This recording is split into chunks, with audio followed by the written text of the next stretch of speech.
It is 6:01 p.m. Tuesday, April 27th, 2021. I'd like to call the Finance Committee meeting to order. Mr. Scafidi, the chair of the Finance Committee, is out of town this evening. He's asked me to run the meeting for him. So I will call the roll. Ms. McFerrin. Here. And I am here. Mr. Scafidi is absent this evening. In addition to two of the three members of the Finance Committee, we also have the Mayor and Law Director and all members of Council and the Interim Parks and Rec Director, Mrs. Bettens. With that, I don't know, Mark, do we have any audience participation that you're aware of? No. Okay, no audience participation. Moving on to item number 3 was approval of the March 23rd Finance Committee minutes. Ms. McFerrin, did you have a chance to review those minutes? I reviewed them. Okay. I make a motion to accept them. Perfect. Okay, so Ms. McFerrin makes a motion. All in favor? Aye. All right, hearing no objections, the minutes of the March 23rd, 2021 Finance Committee meeting stand as approved. Moves us on to item number 4, CARES Act. With us is Mrs. Butchiegrass, and I'm sure that she has an awesome PowerPoint presentation to share this evening. It is awesome. Yeah. Wonderful. Thank you. It is not in order, though, according to the agenda, but I will hit all the items on there. Yeah. Okay, well, take it away. Okay. All right, so first up, we got a couple inquiries about the uplighting that we've been talking about at City Hall. So we were going to talk about this next month, but we wanted to go ahead and address it now just because we've gotten a couple questions about it. So that's at the bottom left there. And Jen's here to talk about it if you guys do have any questions at this time. We haven't committed to any contracts or to spending the money, but we did put $50,000 into the budget should we want to move forward with this project. Essentially, it's buying equipment to have uplighting for City Hall that would replace rental equipment that we do each year during the holidays that costs us between $10,000 and $15,000 to rent. It's for about a exceeded month. that number at times. It's close to 20 at times. So Yeah, I just looked at the past couple years and it seemed to fit into that range, the 10 to 15 Okay. for the rental piece. So that's what the option she's looking at right now is that option 2, the $35,000. So essentially, that would be 3 years worth of rental. We'd save money. Okay. So did you have any questions for? And what's the life of the product at 35? At 35, Mm-hmm. 5 years. Jen, you have to come to the mic. But it's going to be Sorry. permanently wired, so Sorry, at that sorry. point we'd be replacing fixtures and doing maintenance. So they've told us that it will have a warranty of 5 years, but the electrician says that it could exceed it could go between 7 to 10 years. Okay. So, and that 35 is actually just the fixtures. That doesn't include any of the warranty and anything like that. The total cost of the project will be about 47. Okay. All right. Thank you. Okay, and because we were going to talk about the City Hall uplighting, I just had some other technology ideas that we have been talking about that we hadn't brought yet to council. The first is, I think, has been discussed for a long time to have an electronic sign for City Hall to replace the sign that has the little plastic letters that come in and out. And I think that sign is going to have to be replaced at some point, no matter what. But we did get a initial design on the electronic sign. It's probably hard to see up there, but if you guys have it up on your iPads, you might be able to see it a little better. The trouble with the design we got back right now is they had it set up in the wrong corner. So they're redoing it for us to send it back over. So we'll have better information for you next month. We don't have a quote just yet because we were still working out the design. But the previous signs that we've gotten were between you can see those numbers up there, to the $20,000 to $25,000. So currently there's there's 2 sides to this sign, Yeah, so and it's this would be just one flat panel facing out. Well, I think One it's. on each Yeah, side? there, you can Sarah? kind of see There's there's three sort of panels. two screens. So the bigger one. Oh, I'm sorry, I apologize, I misunderstood. I didn't realize that those were panels because they didn't match what the other thing was saying. So it's 3 panels with the Twinsburg Government Center being Right. one as well? With the flag. I don't with think the flag one in the behind middle it, is it'll a be moved over to that changeable area. screen. Okay, I think that's a good idea. Yeah. So, we'll keep discussing that, and like I said, we don't have a quote on that just yet, we're just working out the Is design that services right now. responsibility? What do you mean? I mean, who does that? Is that Who the service programs it? department? Yeah. IT? IT and would Rec? be, IT has IT would been be working on programming an electronic sign service. Of course, flips the letters in and out of this one, but yeah, Okay. for IT would control the electronic one. Is there a reason, Sarah, why, so the other 2 in town, if I'm recalling them correctly, are just kind of 1 panel on each side? Is Right. there a reason that we're exploring a different, is it a different version? I'm not sure that there's a good reason for a different design at the moment. Okay. I think it's just more, they're trying to get something that's visible from the road. This is just the first thing that came back Okay. from the folks when we said, hey, can you dislike show that. us Yeah, something? and I understand that this is, for placement and it's Yeah. a draft and whatever. My first inclination though is that those 2 panels on either side are relatively small in comparison to the sign itself. Yeah. The 2 signs, the sign up by the other fire department, and then the other one is across the street here, right? At the- Yeah. Fitness Okay. center. I mean, those to me, again, I understand this is a draft, seem more readable, but And we'll definitely keep talking about it, and, like I said, Dawn's already got an email out to her to get a redesign already, so this was just kind of an initial, to let you guys know we are looking into it, and we'll come back to you with something a little bit more concrete. in fact, if I'm remembering correctly, wasn't the one across the street supposed to be here at one point? Wasn't that, I don't recall that. okay. No, I don't think so. All right, anyway, sorry. Shannon says it was. Okay, I remember that right then, okay. That's what I Oh. heard, is that the one across the street was supposed to be here, I don't but, remember that. yeah. That was That was the before my original time, plan. so. Oh, It was was it? before my time too, I but I've can heard neither, I that can neither tale. confirm or Yeah. deny. And then the last piece that we've been talking about, and Mark and Shannon have been working hard on finding the best way to use this room going forward now that we've had to do all this streaming stuff. There's a lot of options that we could look into to really get a lot more capacity out of this room. One of the things they're looking into is that enhanced streaming capabilities. And I know Mark's been working closely with the community focus folks to see if there's something that they can help with. Those are, I think they are Cable 9, same people. And then also training room capabilities, so screens so that we can have presentations. We've already started training employees here in this room. Our new HR director, Michael Brown, has started citywide trainings, so it would help him out a lot. And then we also did bring up discussions with police and fire on a possible emergency operations center here in council chambers. Right now it's housed over in PD, so it's just a matter of if police and fire feel this room is, an appropriate place to have that center, and if so, we can get pricing on what equipment they would need here as well, because it's a little different than the other items. So that we just wanted to bring you guys up to speed on all that technology stuff. And unless you have any questions, we can move on to the next thing.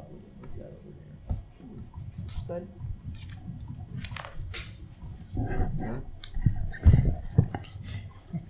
Okay, so the mayor went over this slide at the State of the City, and it seemed like it helped people to understand a little bit about the clubhouse debt and just our general obligation bonds in general. So last year we had talked about we were going to have this sort of double payment this year where we're paying off the last, let's call it mortgage payment on the land out at the golf course, and that debt included a couple other things like the community center, and then the clubhouse debt coming on this year. So this is our only year where we sort of have that double payment.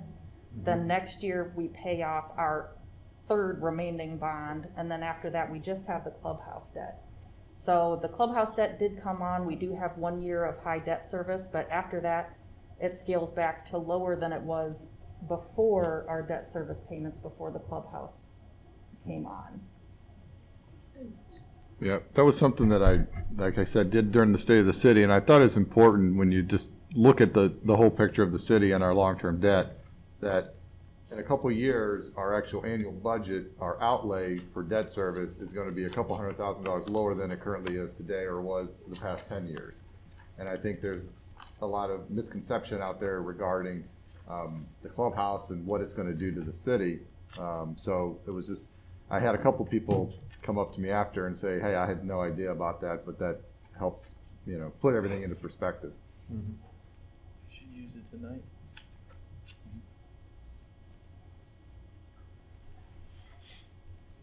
Okay, so American Rescue Plan Act, we did get a tiny bit of guidance just about how to get the money. This is more for the bigger local governments that are going to get direct payments, but we're ready to go with all those items. We do have a valid DUNS number. We do have an active SAM registration. And obviously we have our payment information ready to go whenever they're ready to deposit the funds. I would assume we'll probably be required those same things, but we don't know yet. And then we are still waiting on guidance on the use of those 4 main categories, what the details are. The Ohio Office of Budget and Management has scheduled webinars so that we all stay up to date. And it sounds like they're gonna release guidance next month. So again, the 4 things that we can use these funds on: water, sewer, and broadband infrastructure, hazard pay for essential workers, economic assistance and recovery, and then revenue replacement to the extent that we lost revenue during the pandemic. Any questions on the American Rescue Plan Act at the moment? We just don't have a lot of detail just yet. Okay. Then CARES Act. I did get a question about the CARES Act and where the money went recently. So I figured we'd go over it one more time. We received $1.6 million between the county program and the state program. We spent just under 1.2 million of those dollars on police, fire, and dispatch wage and pension costs. We had committed to having no impact on full-time safety service personnel during those layoffs last year. So receiving that money and being able to use it towards those expenses was a huge thing for the city, really helped us out.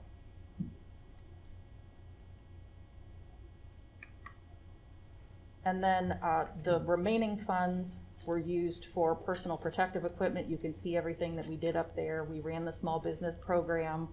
We did the public bathroom upgrade to touchless features. We did the multi-agency computer-aided dispatch, CPR machines for the fire department, thermal temperature kiosks for our public buildings. So a lot of good stuff that we were able to use that money for that were directly related to COVID-19.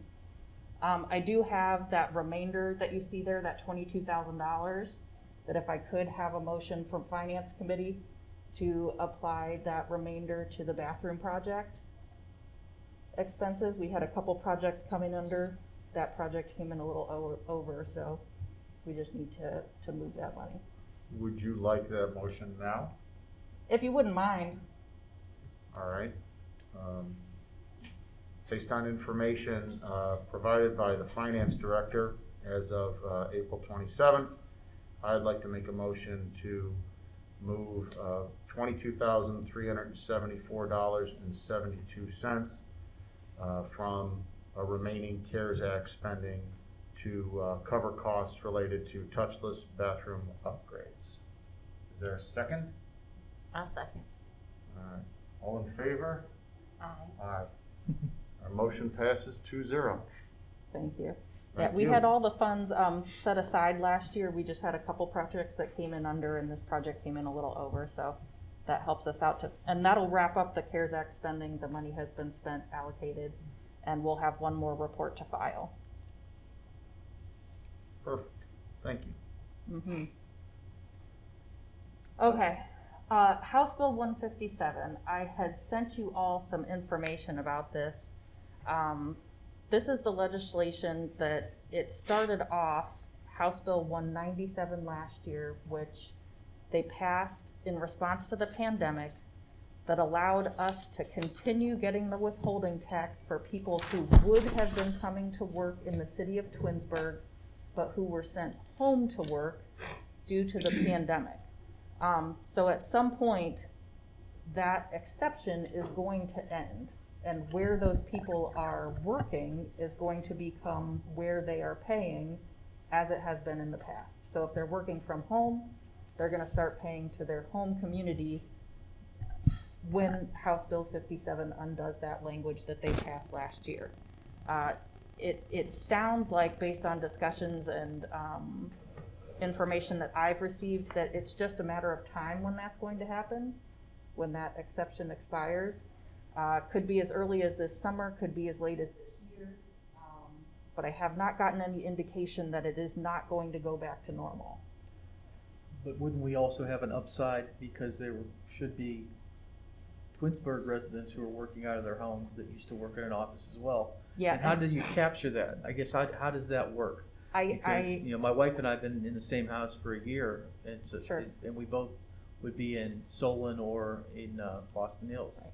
And a couple slides later, I have the estimate from Rita that Okay. offsets the folks that are Twinsburg residents that have been working from home versus the folks that used to come here and are now somewhere else.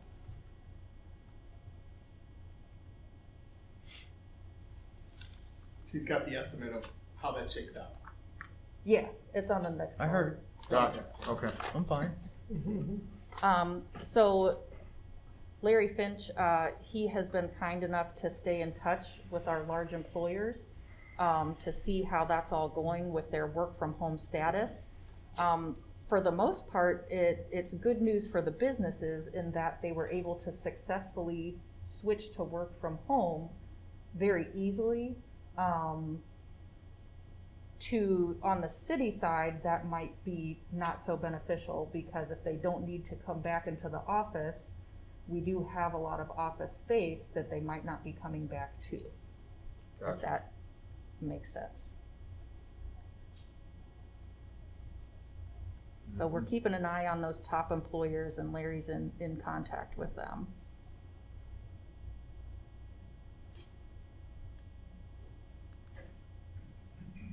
And that's a little small up there. This is the So impact. the Rita estimates that we got last year on the work from home, the continued work from home. So for every 10% of people, Twinsburg residents or not, who remain working from home, the city's withholding tax collections will be reduced by 3%. So they took the money of people who come from out of town, come in from other cities to work here. They reduced that by the folks that would stay here that otherwise would have went to work somewhere else. And at the end of the day, we would lose money.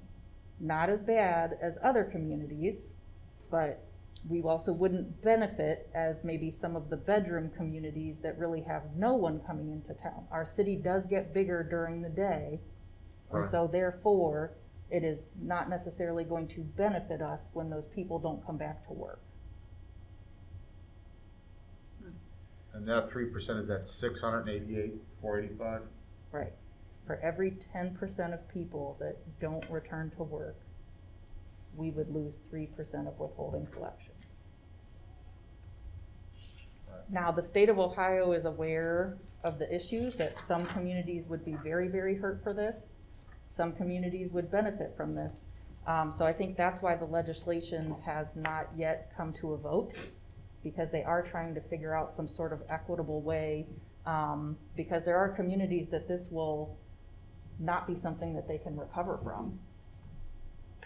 You know, we're not in that place, but we're not necessarily in the best place either. Gotcha. So any questions on that? No, that's a significant amount, though.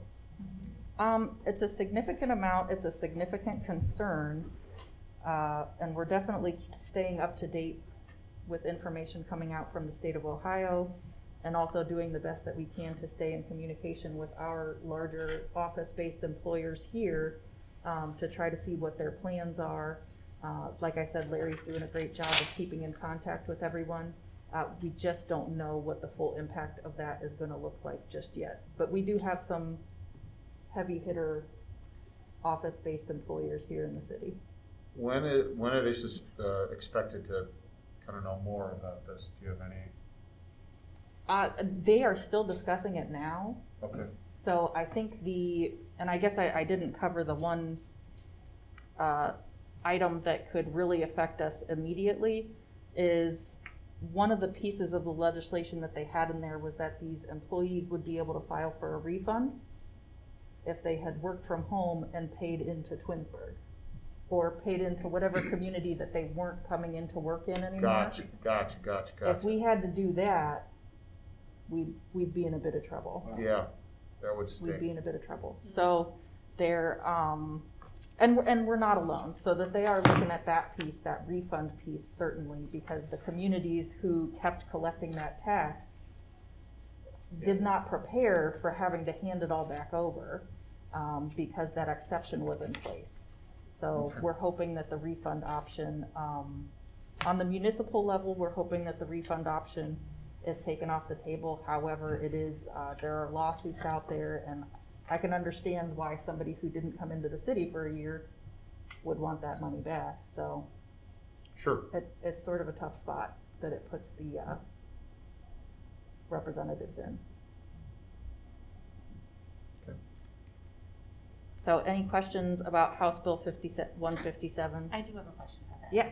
So if someone is in Twinsburg working and now they don't, and that was reversed, they would still have to pay that 2% or whatever to like Solon. So they're not really getting money back unless it was a place that didn't reciprocate. Right, it depends on where they live. Right. So some people live in non-taxing localities. You know, if they're not in the city, if they're in a village If you're in or a Bainbridge township. Township, then there's no tax. Right. Yeah. You want And the that town, 2% and back. Right. Twinsburg So Township. some people will just get a refund and that local money will go to them. Right. Some folks would have to turn around and pay it in. And that's part of the struggle with the refunds is how would the communities even go about figuring that out? Yes, logistical Right. nightmare. Yeah, it'd be a tough processing part. I wouldn't want to be Rita in that No. situation, trying to figure out how to give the money back and where to give the money to. And I'm thinking that a lot of companies are offering hybrid situations, and they're offering, so how are they even gonna work this out with employers? That's one of the other struggles that the localities are communicating to the legislators Right, is what are you gonna do when you have these folks that are Monday, Wednesday, Friday working from home, Tuesday, Thursday going into a city to work? Is the employer gonna switch out their withholding every day? yeah, Because, you know, folks that are like say my husband was an HVAC tech, he would get a W-2 with 35 different localities on it because he worked everywhere. But office worker payrolls are not set up like that. You go to your office, you work the same place every day, so it would be a logistical nightmare for them as well yeah. to try to change their local withholding Sounds like however a many nightmare. times. Gotcha. Well, Anyone else on House Bill 157 or income taxes? So are you good? I'm good. And that moves us to item number 7, good comments or questions. Looking at your finance report, Sarah, looks like we're down about 8.6% year to date. That sounds right. I don't Yeah, have it right. $694,000 in terms of income tax receipts. Yes. Not sure which size do you want to make carry. Okay. Just sort of sobering dollar amount there. Moving on, item number 8, miscellaneous. Anyone? Members of council, mayor? Nothing for me, thanks. All right, Mr. Maestros, anything? Nothing, thank you. Okay. Well, that brings us to item number 9, our next meeting date, May 25th, 2021, 6 o'clock, Sarah. In council chambers will be in person. And with that, at 6:27 PM, we'll adjourn the finance committee meeting.